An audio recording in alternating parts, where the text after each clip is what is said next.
All right, Brandon, we're going to chat about how being a support team is important and the background behind it and behind the scenes and everything. Perfect.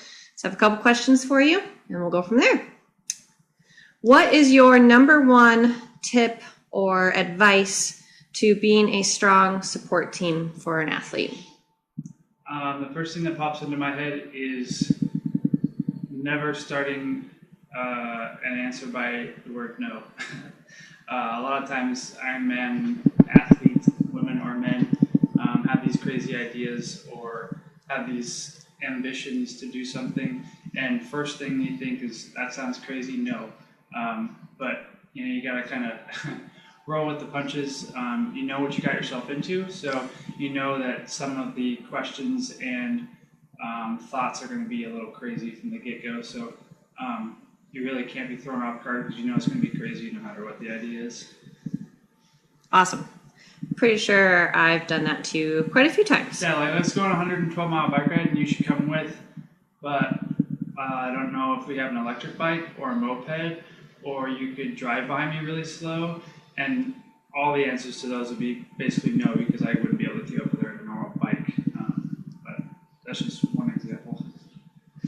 Awesome. How does being the support team differ from, say, day-to-day training versus specifically on race day? Day-to-day training, you just have to be okay with having a flexible schedule at times. Basically weather conditions can alter a run or alter a bike ride. Heavy wind can alter day-to-day activities. You have to mix in your training with a lot of different activities that you have in your personal life or work-related. So day-to-day, it's really just being able to adjust things easily and being okay with that. As both of us being independent people, it works pretty darn well. And then on race day, it's totally different.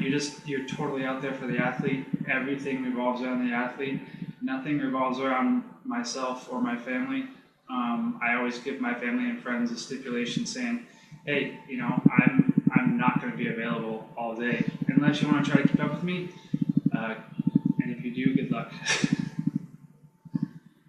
Awesome. So being part of a support team is not always glamorous, as many support teams know. So what is the toughest part of being a support team, and how do you manage that to make it positive versus negative? The toughest part is seeing the athlete go through the struggles and the unsurety, and then the want to take it to the next level, and their hesitation to be able to do that. Fortunately, Kayla is an amazing athlete and only been doing this sport for 3 years, so every time she does something, it doesn't surprise me that it's above and beyond. The hardest part is the emotional side of it. Fortunately, again,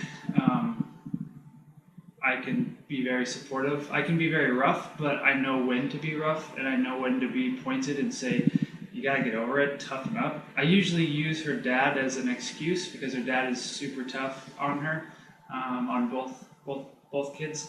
If there's no blood, there's no hurt. If you're not dying, then get through it. So, but that's not always the best advice when emotionally they're going through something hard. So the hardest part is just kind of being able to figure out the difference between the two. What it is that they need at that moment. Right. What type of motivation they need at that moment. Maybe they're just complaining because it's raining. Well, too freaking bad. Look at the Boston Marathon. If you were going to run in perfect conditions every time, it wouldn't be as fun. And then lastly, you mentioned race day support system being a little bit different, and so we want to know, what is your most important piece of equipment that you bring for race day to be a good support team? I have only 2 Ironmans under my belt. Kayla's only competed in 2, so I'm certainly not the pro at it, but for me it's a little different. I'm diabetic, so food and sugar is the number one. However, it's just kind of a quick story. In Kona, I always make sure, being a diabetic, I always make sure I have food and water, some sort of sugar. And I was so ready to go find her on the run at the Keowane Highway, or whatever you call it, out to the pain, what was it called? The pain cave? Energy Lab. Energy Lab.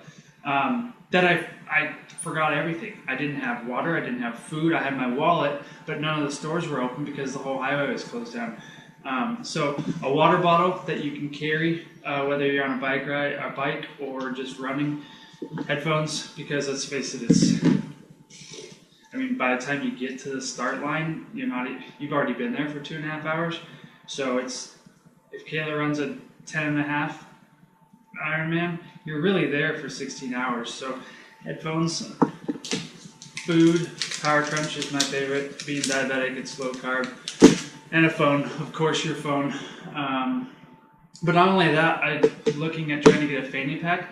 I've had issues with backpacks and trying to run. You don't have a backpack, you can't hold enough stuff in your pockets, and you can't run. I try to get in about a half marathon in distance during a full Ironman, trying to find her in different areas and trying to be in spots that you typically wouldn't see people. And trying to get in a spot, I map out the course pretty well, to try to get to spots where I think she might need me most, just a 5-second thing. So definitely a video camera and fuel. So. All right, and so the last question we have for you today is, if you were to give one piece of advice to any support person and or Sherpa, what would it be? And I really think it comes down to nutrition and fuel. And if you're truly a team and you're eating crap food, fast food, multiple days a week, you're wanting to do easy foods that don't correlate with the athlete's nutrition, it's going to be a lot harder for them to stick to something and make 2 different meals. You really have to dive into their diet plan. As long as it works, it can be a little bit altered at times, but also then when you go out on the weekends and you're having 6-7 drinks and they're forced to have 1 or 2, and you're not making it easier for them to say no to that, second or third drink. So really, it's important, if you really want your athlete to do well, then you kind of got to put yourself in their shoes during that training and make sure you're, being a good role model, if you will, to not go outside that nutrition plan or that, limited alcohol or limited candy plan. So it makes it a lot easier if both people are on board with that plan. And that has to do with any nutrition, whether you're competing for an Ironman or just trying to lose weight.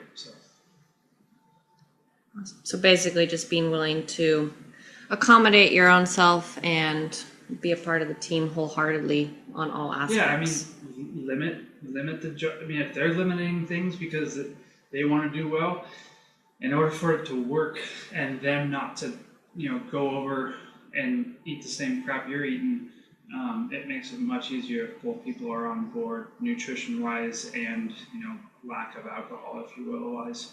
So. Awesome. Thank you. Yep, my pleasure.